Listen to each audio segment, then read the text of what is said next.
네, 이명박 전 대통령의 구속 여부가 이르면 오늘 밤 늦게 결정됩니다. 오늘 오전 예정됐던 법원의 구속영장 심사에 이 전 대통령이 불출석하기로 하자 결국 서류 검토만으로 구속 여부를 결정하기로 했습니다. 네, 그럼 자세한 내용 현장 취재기자 연결해서 들어보겠습니다.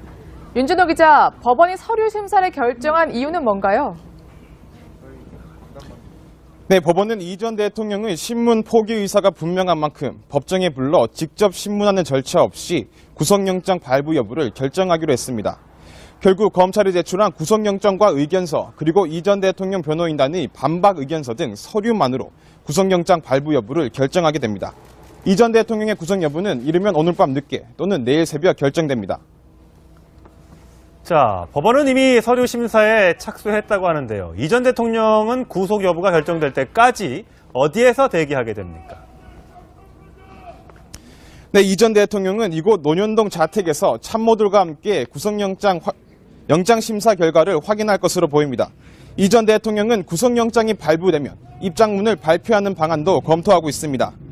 이 전 대통령 변호인단은 사무실에서 밤샘 대책회의를 열고 법원의 영장심사와 함께 향후 재판 대비에 총력을 기울였습니다. 지금까지 논현동 이 전 대통령 자택 앞에서 전해드렸습니다. 자, 이명박 전 대통령 관련 소식 사회부 법조팀 강경석 기자 나왔습니다. 네. 자, 강 기자, 오늘의 첫 번째 키워드는요? 네, 오늘 키워드는 이명박 전 대통령 없는 영장심사로 정했습니다. 예. 앞서 전해드린 대로 이명박 전 대통령이 현재 지금 영장심사에 출석하지 않고 있는 상황에서 서류로만 지금 영장심사가 이루어지고 있는데요. 예. 이런 의미에서 오늘 일단 밤 늦게까지 서류 심사가 어떻게 이루어질지 좀 더 지켜봐야 될 상황입니다. 그 서류라는 건 지난번에 이명박 전 대통령이 조사를 검찰에 받으러 갔을 때 네. 나눴던 그 내용입니까? 네, 맞습니다. 검찰이 공식적으로 구속영장 207쪽에 이르는 구속영장을 청구하면서 제출했고요. 거기에 따른 의견서를 약 1000쪽 가까이 되는 의견서를 제출했습니다. 예. 이 법원에서 통상적으로 구속영장을 심사할 때 피의자를 직접 법정에서 불러서 눈을 마주치면서 실제로 법관, 판사가 궁금한 내용을 물어보거든요. 예. 근데 이제 그런 절차가 없기 때문에 이 서류만 가지고 심사를 하게 되는 겁니다. 예. 보통 근데 아까 제가 어디 봤더니 불출석하게 되면 100% 구속이라는 통계가 있다는데 맞습니까? 뭐 그게 형식 딱 어떤 정해진 공식 통계는 아닐 거고요. 네. 아마 이제 보통 통상적으로 구속영장 심사에 참석하지 않는 경우 보통 혐의를 인정하는 경우가 대부분이기 때문에 그래서 구속영장이 발부되는 경우가 많았거든요. 예. 그러다 보니까 이제 정치권에서 이제 그런 표현을 쓴 것 같고요. 실제로 이제 구속될지 안 될지는 법원의 판단을 좀 더 지켜봐야 되는 상황입니다. 예. 일단 지금 이제 서류 심사에 착수했으니까 결과는 언제쯤 나오게 되는 거예요? 굉장히 예측하기는 힘든 상황인데요. 통상 지금 박근혜 전 대통령 때와 비교를 해보면 예.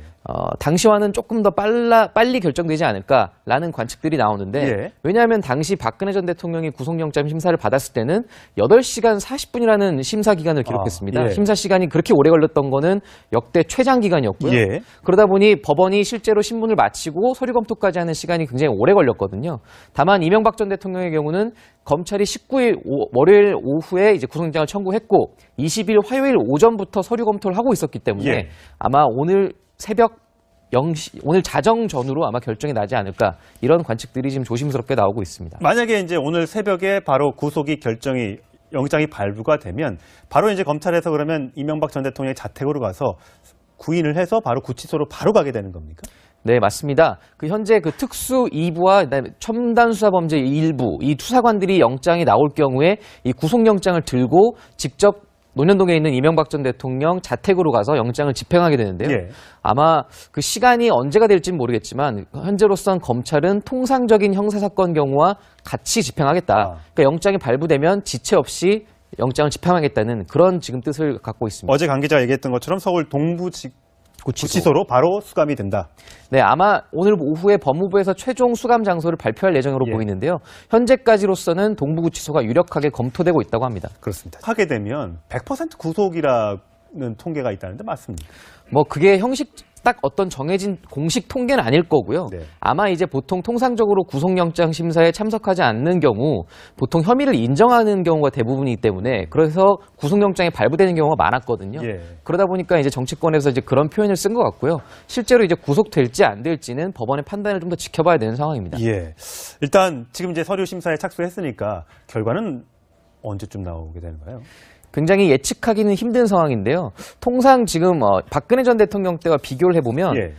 당시와는 조금 더 빨리 결정되지 않을까라는 관측들이 나오는데 예. 왜냐하면 당시 박근혜 전 대통령이 구속영장 심사를 받았을 때는 8시간 40분이라는 심사 기간을 기록했습니다. 예. 심사 시간이 그렇게 오래 걸렸던 거는 역대 최장 기간이었고요. 예. 그러다 보니 법원이 실제로 신문을 마치고 서류 검토까지 하는 시간이 굉장히 오래 걸렸거든요. 다만 이명박 전 대통령의 경우는 검찰이 19일 월요일 오후에 이제 구속영장을 청구했고 20일 화요일 오전부터 서류 검토를 하고 있었기 때문에 예.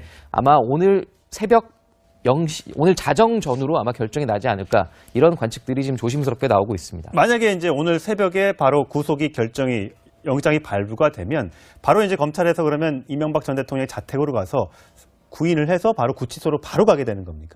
네, 맞습니다. 현재 특수 2부와 그다음에 첨단수사범죄 1부 이 수사관들이 영장이 나올 경우에 이 구속영장을 들고 직접 논현동에 있는 이명박 전 대통령 자택으로 가서 법원은 이미 서류 심사에 착수했다고 하는데요. 이 전 대통령은 구속 여부가 결정될 때까지 어디에서 대기하게 됩니까?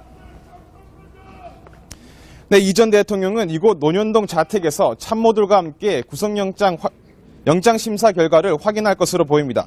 이 전 대통령은 구속영장이 발부되면 입장문을 발표하는 방안도 검토하고 있습니다.